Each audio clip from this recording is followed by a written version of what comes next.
నార్మల్గా ఒక పేషెంట్కి బ్రెయిన్ స్ట్రోక్ వచ్చింది అని నిర్ధారించాలి అంటే ఖచ్చితంగా మనకు కావాల్సింది ఏంటంటే బ్రెయిన్ స్కాన్ అండి. పేషెంట్ని మేము చూస్తాము ఎమర్జెన్సీలో కానీ ఓపీడీలో కానీ.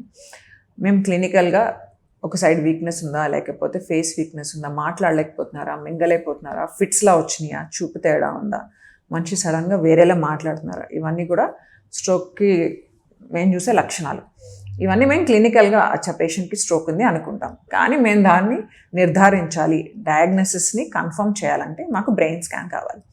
సిటీ స్కాన్ అనేది immediately available all over.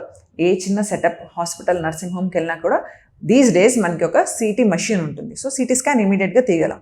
And city అనేది చాలా ఫాస్ట్గా అయిపోతుంది. పేషెంట్ కూడా అంత డిస్కంఫర్ట్ ఉండదు. సిటీ చేసినప్పుడు మనకి ఏం తెలుస్తుందంటే బ్రెయిన్లో బ్లడ్ క్లాట్ ఉందా, బ్లీడ్ ఉందా అని. బ్లీడ్ లేదు, సిటీ స్కాన్లో బ్రెయిన్లో బ్లీడ్ లేదు. సో బ్లడ్ క్లాట్ కొన్నిసార్లు సిటీ స్కాన్ అనేది మనం అర్లీగా చేసినప్పుడు మనకి బ్లడ్ క్లాట్ కనిపించకపోవచ్చు. చిన్న క్లాట్స్, డీప్ సీటెడ్ క్లాట్స్, ఇంకా బ్లడ్ క్లాట్ ఇవాల్వ్ అవుతుంది, ఈ లోపల మనం సిటీ చేసామంటే మనకి సిటీ నార్మల్గా కనిపించవచ్చు. సిటీ నార్మల్గా ఉంటే పేషెంట్కి స్ట్రోక్ లేదని మాత్రం కాదు. క్లినికల్గా పేషెంట్కి స్ట్రోక్ ఉంది అని డాక్టర్ అనుకున్నా, డౌట్ఫుల్గా ఉన్నా కూడా in case CT scan normal ఉంటే ఖచ్చితంగా ఎంఆర్ఐ స్కాన్ తీస్తాం. ఎంఆర్ఐ స్కాన్లో చిన్న బ్లడ్ క్లాట్స్ కానీ, వెనకాల ఉన్న బ్లడ్ క్లాట్స్ కానీ, చిన్న మెదడులో ఉన్నవి, డీప్ సీటెడ్గా ఉన్న బ్లడ్ క్లాట్స్ కానీ మాకు చాలా క్లియర్గా కనిపిస్తాయి. And then we can take a decision. ఖచ్చితంగా చేయాల్సిందంటే బ్రెయిన్ ఇమేజింగ్. మళ్ళీ సిటీ స్కాన్లో ఇంకా డిఫరెంట్ ఉంటాయి, పర్ఫ్యూజన్ స్కాన్ అని, యాంజియోగ్రఫీ అని. ఇవన్నీ కూడా మేము పేషెంట్ సిచ్యువేషన్ బట్టి అవసరమైతే చేస్తాం. The same applies for MRI also.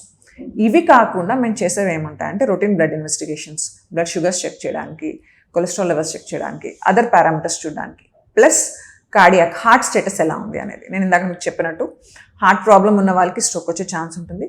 And ప్రీవియస్గా స్ట్రోక్ ఉన్న వాళ్ళకి హార్ట్ ప్రాబ్లం ఉండే ఛాన్స్ ఉంటుంది. కొన్నిసార్లు ఒక పేషెంట్కి హార్ట్ అటాక్ వచ్చినప్పుడు స్ట్రోక్ కూడా వచ్చే ఛాన్స్ ఉంటుంది. రేర్గా అయినా కూడా ఈ పాసిబిలిటీస్ కూడా చాలాసార్లు మేము చూసాం. సో ఈసీజీ అనేది ఖచ్చితంగా మ్యాండేటరీగా చేస్తాం. మాకు హార్ట్ కండిషన్ ఎలా ఉంది, ఈసీజీ బట్టి మాకు తెలుస్తుంది. అంటే పేషెంట్కి ప్రీవియస్గా ఏదైనా హార్ట్ రిలేటెడ్ ఇష్యూ ఉందా, అన్కంట్రోల్డ్ బ్లడ్ ప్రెషర్ వల్ల హార్ట్లో ఉన్న చేంజెస్ అనేవి మాకు ఈసీజీలో కూడా కనిపిస్తాయి. సో ఇన్వెస్టిగేషన్స్ అనేవి చాలా ఫాస్ట్గా ఎమర్జెన్సీలో చేసేయడం జరుగుతుంది. అండ్ ఒక డెసిషన్కి రావడం కూడా జరుగుతుంది.